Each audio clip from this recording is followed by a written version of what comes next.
अस्सलाम वालेकुम दोस्तों, मैं ठीक हूँ। उम्मीद है आप सब भी ठीक होंगे। तो चलिए रुख करते हैं हमारे दानिश और नाज की कहानी के पार्ट 2 की तरफ। मैं तो बस तुम्हें उठाना चाहती थी, तुम नहीं उठे तो मुझे गुस्सा आ गया था, तो मैंने तुम्हारे ऊपर पानी डाल दिया। नाज के मासूमियत से बोलने पर दानिश का गुस्सा कुछ कम हो गया था। चलो जाओ, आज छोड़ देता हूँ, लेकिन दोबारा नहीं छोड़ूंगा।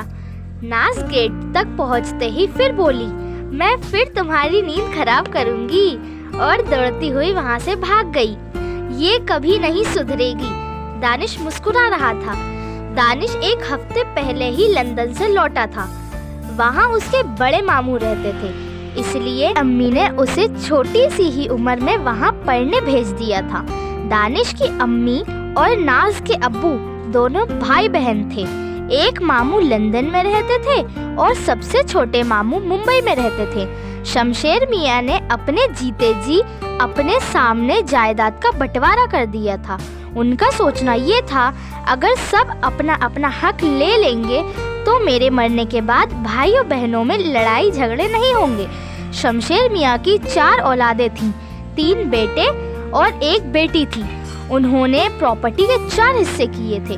3 हिस्से बेटों के नाम और 1 हिस्सा अपनी लाडली बेटी के नाम किया था।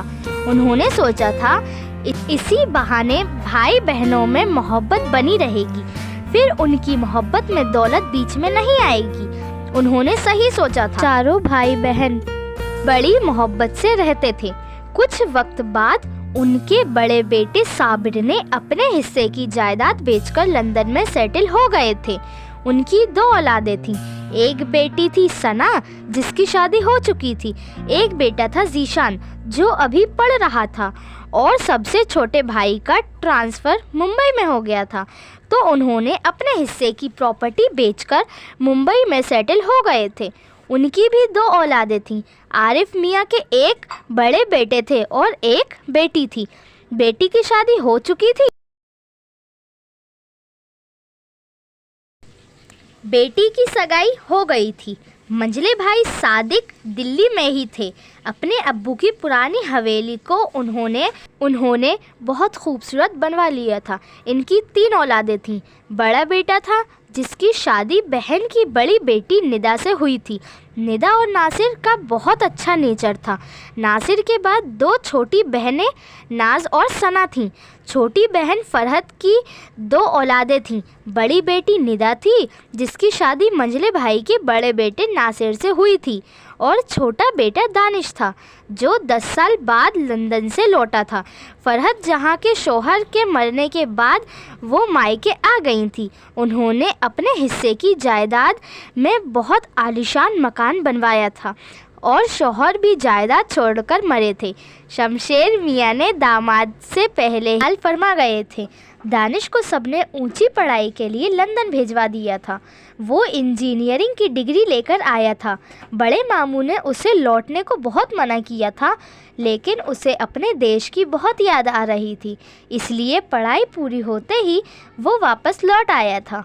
नाज और दानिश बचपन से ही बहुत झगड़ालू थे। दोनों पहले खूब झगड़ते और पल भर में ही एक हो जाते थे।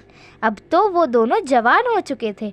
दानिश के लंदन जाते वक्त नाज खूब रोई थी, अम्मी मैं भी दानिश के साथ जाऊंगी, अम्मी मैं दानिश के साथ जाऊंगी। सबने उसे बड़ी मुश्किल से संभाला था। दानिश के लौटने के बाद दोनों की शैतानियाँ शुरू हो गई थी। दानिश अब ज़रा कम शैतान था, लेकिन नाज बहुत शैतान हो गई थी। हर वक्त कोई ना कोई शरारत करती रहती। उसमें अभी तक बचपना भरा हुआ था। दानिश 1 हफ्ते पहले ही लौटा था, इसलिए उसके दोस्तों में पार्टियां चल रही थी, इसलिए वो आजकल देर रात से आता था। देर से उठने की वजह से ही नाज ने उसकी नींद खराब की थी।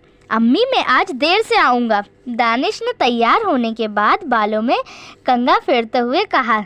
हाँ बेटा, नाश्ता तो कर लेते। नहीं अम्मी, मैं बाहर ही कर लूँगा। हाँ फूफी जान, जिन्हें बाहर की हवा लग चुकी हो उनको घर की फ़ज़ा कैसे भाएगी? तो आप हैं शैतान की नानी, दानिश ने जूते पहनते हुए कहा। अरे बाप रे, क्या हुआ बेटा? अम्मी ने घबराते हुए कहा था। देखिए अम्मी, जूते में चूहा, ये किसकी हरकत है और किसकी हो सकती है? आपकी लाडली नाज की। देखिए वो भागी। दानिश भी पीछे दौड़ा था और ज़ोर से उसका कान पकड़ लिया था। फूफी जान बचाइए, फूफी जान। छोड़ दो बेटा। नहीं अम्मी, पहले ये बताओ तुमने ये हरकत क्यों की थी? तुमने मुझसे चूहिया क्यों कहा? वो तो तुम हो ही। उसने कान छोड़कर अपने दोनों हाथ बांधते हुए कहा था। देखिए ना फूफी जान, मैं चूहिया लगती हूँ क्या? नहीं बेटा, तुम तो बहुत प्यारी सी गुड़िया हो। फूफी ने बड़े प्यार से नाज का माथा चूमते हुए कहा था। अम्मी, आप ही लोगों के प्यार ने इसे इतना बिगाड़ा है, दानिश मुस्कुराता हुआ कह रहा था। क्या आप नहीं बिगड़े? देखिए अम्मी, इसे समझा लीजिए। जिस दिन मैं उलझा तो उस दिन आप फिर मुझसे ना कहिएगा, दानिश ने जूते पहनते हुए कहा था। जिस दिन आप हमसे उलझेंगे उस दिन हम खुद आपसे निपट लेंगे, फूफी के साथ किचन में जाते हुए नाज ने कहा था। फूफी नाज को समझा रही थी। देखो बेटा, अब तुम बच्ची नहीं रही, अब तुम बड़ी हो चुकी हो। ये सब हरकतें अब तुम लोगों को ज़ेब नहीं देती। फूफी जान, क्या करूं? जब तक दानिश को परेशान ना कर लूं मुझे अच्छा ही नहीं लगता। आप तो बचपन से ही जानती हैं, वो भी तो मुझे कितना परेशान करता था। न जाने जब से आया है बड़े अब्बू के घर से कितना बदल गया है। फूफी जान, उसे परेशान किए बिना मेरा खाना ही हजम नहीं होता। नाज मर्तबान में से अचार की कली निकालकर खाते हुए कह रही थी। बेटा, मैं तुम्हें इसलिए समझा रही हूँ, आज अपने घर में हो, कल पराए घर जाओगी, फिर कैसे रहोगी? मुझे नहीं जाना पराए वराए घर, मैं तो यही रहूँगी सबके साथ, नाज ने फूफी जान के गले में दोनों हाथ डालते हुए कहा था। मैं भी तो यही चाहती हूँ कि तुम हमेशा मेरे पास रहो, फूफी ने नाज के सर पर हाथ फेरते हुए कहा था। फूफी जान ने जिस तरह से कहा था, नाज उनका मतलब नहीं समझी थी। आज का दिन छुट्टी का दिन था। नाज कॉलेज नहीं गई थी, इसलिए वो संडे के दिन देर तक सोती थी। 10 बज चुके थे, लेकिन वो अभी तक सो रही थी। मुमानी जान। हाँ बेटा, मुमानी ने किचन में जवाब दिया था। नाश्ता तैयार हो गया है क्या? हाँ बेटा। अप्पी कहाँ है? तुम्हारी अप्पी नासिर के लिए नाश्ता लेकर गई हैं। लो बेटा, नाश्ता कर लो। आप भी कर लीजिए मुमानी। मामू और राना कहाँ हैं? तुम्हारे मामू और राना सुबह की वॉक के लिए गए हैं, अभी तक नहीं लौटे। कोई दोस्त मिल गए होंगे, मुमानी ने नाश्ता सर्व करते हुए कहा। तभी वहीं फ़िज़ा आ गई थी। फ़िज़ा निदा और नासिर की एक छोटी बेटी थी जो 2 साल की थी। वो आकर दानिश की गोद में बैठ गई थी। खाना तो अलग पकता था, लेकिन सब एक ही दस्तरखान पर खाना खाते थे। दोनों घर बिल्कुल करीब थे। दानिश अपने घर की सीढ़ियों से उतरता था और मुमानी की सीढ़ियों पर चढ़ता था। दानिश की अम्मी पढ़ी लिखी थी, इसलिए वो नौकरी करती थी। दानिश ने उन्हें मना किया था नौकरी करने को, पर अम्मी का कहना था, बेटा अब तुम आ गए हो, तुम्हारी नौकरी लग जाए फिर मैं नौकरी छोड़ दूँगी। भाई सादिक ने मना भी किया था, तुम्हें नौकरी करने की कोई ज़रूरत नहीं है। मैं तो हूँ, लेकिन बहन भाई पर बोझ नहीं बनना चाहती थी। ऊपर से लड़की भी दी थी उस घर में, इसलिए उन्होंने भाई की बात मानना ठीक नहीं समझा। भाई बहन का नज़रिया समझ गए थे, इसलिए उन्होंने फिर कोई एतराज़ नहीं किया था। दानिश भी नौकरी की तलाश में था। 2 बड़ी कंपनियों से इंटरव्यू कॉल भी आए थे। उसने इंटरव्यू भी दिया था, अब उसका रिज़ल्ट आना बाकी था। अप्पी, नाज कहाँ है? बहन को आता देखकर दानिश ने पूछा था। वो अभी सो रही है। अभी तक सो रही है?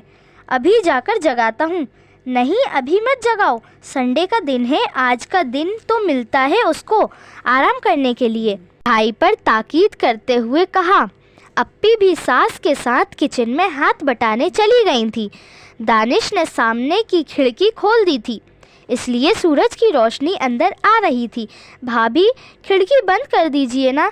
दानिश को वो भाभी समझ रही थी। उसने फिर रज़ाई ओढ़ ली थी, क्योंकि दानिश ने खिड़की बंद नहीं की थी।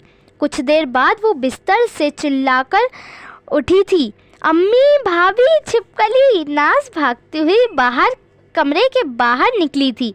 दानिश अपनी हंसी दबाए बैठा था। क्या हुआ नाज? अम्मी, छिपकली। नाज की चीख सुनकर फूफी भी आ गई थी। कहाँ है छिपकली? फूफी नाज को अपने सीने से लगाए पूछ रही थी। नाज फूफी से लिपट रो रही थी। चलो बेटा देखते हैं। नहीं, मैं नहीं जाऊंगी, भाभी बहुत बड़ी छिपकली है, आप देखिए ना, नाज भाभी से बोल रही थी। अरे बेटा, ये तो नकली है।